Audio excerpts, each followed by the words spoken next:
is something we need. It's a leap of faith. Oh, if you have the will and the moment to spare, it's a beautiful world out there. It's a beautiful world out there.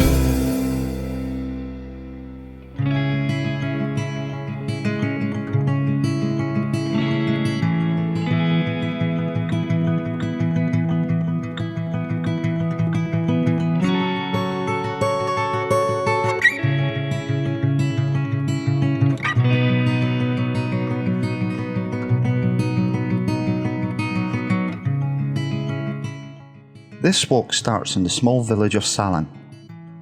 Although many of the western Fife villages are from mining backgrounds, Saline was a weaving centre. As such, it has quite a few listed buildings, mostly weavers' cottages. From the village centre you can access the small but pretty Saline Glen. The glen is one of the last remaining remnants of the Great Wood, which covered most of Scotland after the last ice age.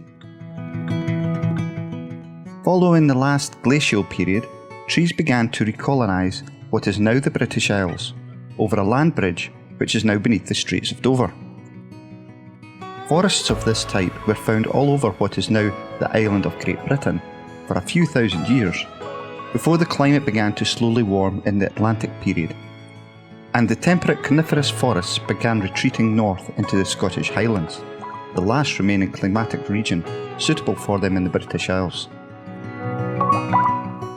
The native pine woods that formed the westernmost outpost of the taiga of post-glacial Europe are estimated to have covered 15,000 kilometres squared, as a vast wilderness of Scots pine, birch, rowan, aspen, juniper, oak and a few other hardy species. The Caledonian Forest hosts a number of legends, one of which is the assumed site of King Arthur's famous 12 battles. During a battle with the Scots, King Arthur's army was defeated, and Merlin supposedly escaped into the Caledonian Forest.